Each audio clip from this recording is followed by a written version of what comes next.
Hello, my name is Jeff Taylor. I'm a community representative with the AIDS Malignancy Consortium, and I'm talking today with Dr. Joel Palefsky, who's a professor of medicine at UC San Francisco and one of the leading researchers in the area of anal cancer and HPV, or human papillomavirus disease. And one of the things you keep mentioning is the similarities between cervical cancer. And of course, in this country, cervical cancer has largely been prevented by effective screening techniques, the Pap smear and treatments. And why isn't that the case in anal cancer? Well, Jeff, you're right that anal cancer and cervical cancer are very similar biologically, and they're both preceded by a series of changes that we call intraepithelial neoplasia, where in both the cervix and the anus, the high-grade version of that is considered to be precancerous. We know that in the cervix, the removal of the high-grade lesion has been very effective to reduce the incidence of cervical cancer. And the way that we look for it is through screening techniques such as cervical cytology or Pap smears. When a woman is found to have one of those abnormal Pap smears, she's typically referred for a technique called colposcopy, where the cervix is visualized directly under magnification, and then biopsies are done to confirm the presence of the high-grade disease. Then if a high-grade lesion is found, the lesion is treated, usually through removal.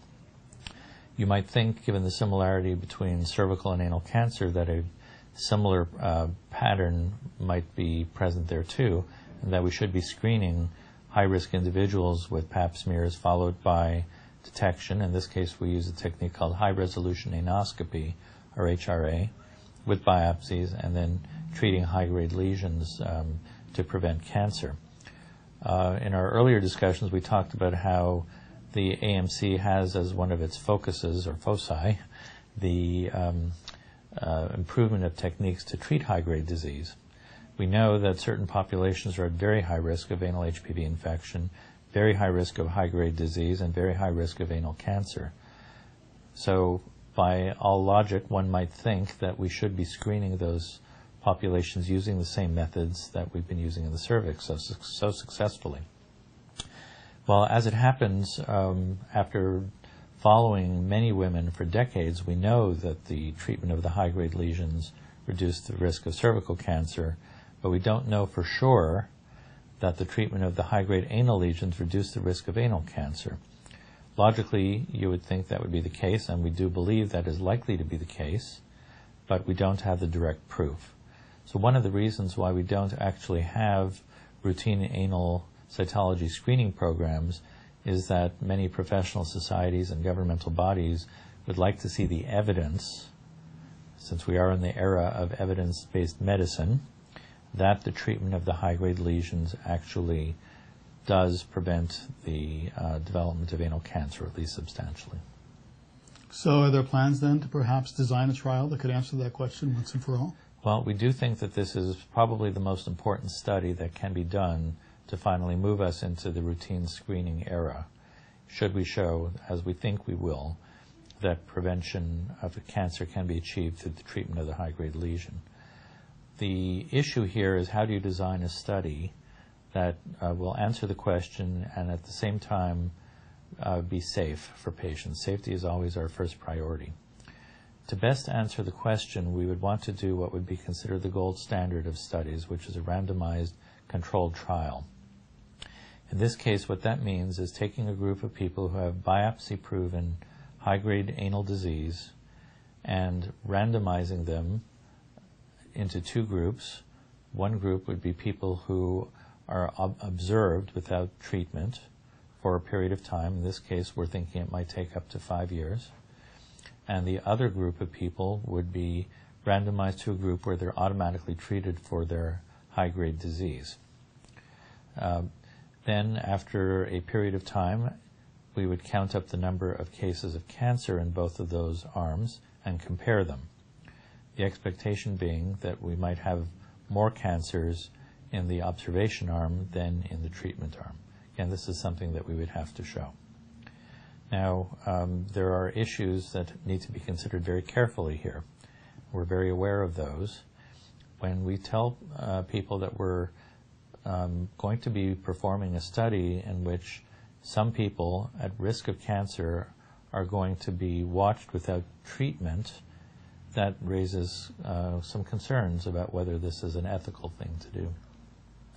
After talking with many people and considering it very carefully and reviewing all of the evidence that we have, we've come to the conclusion that enrollment into a trial like this actually is ethical, regardless of which of the arms you end up in.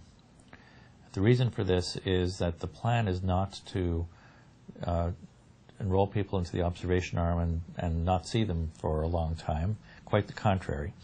The plan is to enroll people with high-grade disease who go into the observation arm and follow them at very close intervals, doing the very best diagnostic techniques that we have, so that if there is any hint, even of progression of that high-grade lesion to cancer, that will be found through a biopsy, and then the individual would be referred for treatment.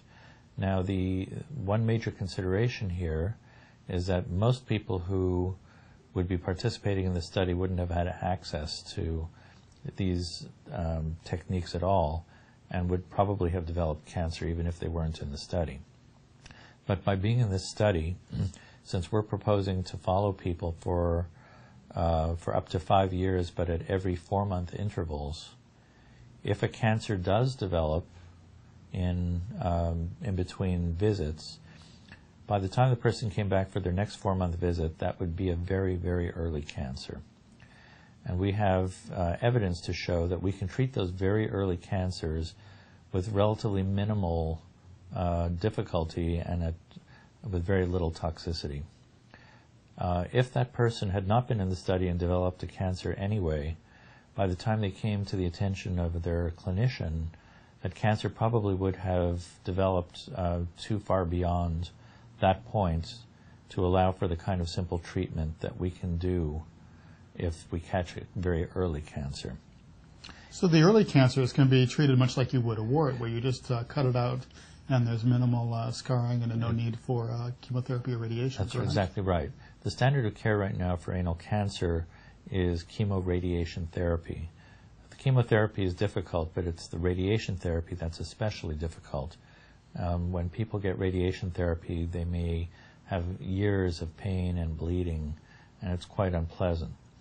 So our hope is that by catching cancers very early, that we can actually spare the patient that toxicity, that we can successfully treat them with a surgical procedure that's not worse than just having warts removed in the operating room as a day procedure.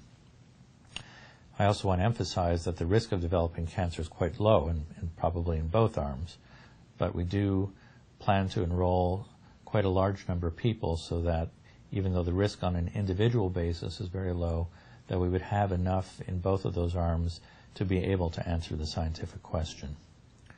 So to summarize, if you're put into the observation arm, chances are you won't develop cancer, but if you do develop cancer, our expectation is that it would be caught early enough that it could be treated quite simply, just like wart removal. On the other hand, if you're in the treatment arm, there are advantages and disadvantages of that too.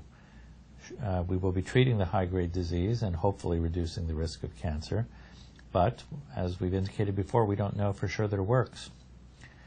And in that case, if we show that it doesn't work, then we will have subjected all the people in the treatment arm to interventions that may not have been effective. So when we're designing a study, we're always looking for a balance of advantages and disadvantages in any arm of the study.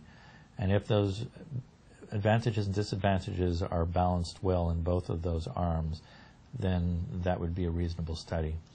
And we do believe that this particular study design achieves that end. Well, certainly in the HIV community, there's a huge amount of anal cancer that doesn't get diagnosed until it's too late, and people go through horrific treatments, and many die. So it's really gratifying to hear that the group is looking into this and designing a trial that will answer this question. Yeah, we think it's really important because our expectation is that if we do show that the treatment of high-grade disease works, then that will be the last piece of evidence that we need to push strongly for the implementation of routine screening programs in at-risk populations, which in the long run we think will save many more people in the future. There's an additional benefit of this study, which is that although we have a lot of information about how HPV infection leads to high-grade CIN or high-grade AIN, because it's the standard of practice right now in the cervix to treat the high-grade CINs to prevent cervical cancer, we have very little information on what it is that actually causes progression of those high-grade CINs to invasive cancer. Since it's not yet standard of practice to screen or treat high-grade AIN to prevent anal cancer, this may be our very last opportunity to actually get the scientific information that we need that will help us understand why it is that some people with high-grade AIN progress to cancer and some don't. So we're planning on collecting a fairly extensive set of specimens from our participants that will help us design tests that might predict, for instance, whether somebody with high-grade AIN is getting dangerously close to developing cancer and therefore needs treatment, versus somebody else who maybe has high-grade AIN but doesn't have those markers and we now know won't progress to cancer.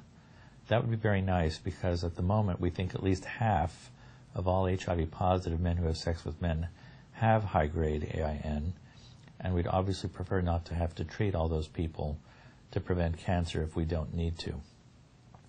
So this, we believe, is a fantastic scientific opportunity to not only help us to develop tests that might better predict who's at risk and who isn't, and therefore who needs treatment, but also actually point us again in the direction of new avenues to develop better treatments to prevent that progression, because we will have a better idea of what changes in that person's body that triggers the progression event to cancer, and if we can then interfere with that, then that would be an ideal therapy. I think that answers would answer a huge unmet need, so we wish you the best of luck in that. Thank you very much. Thank you.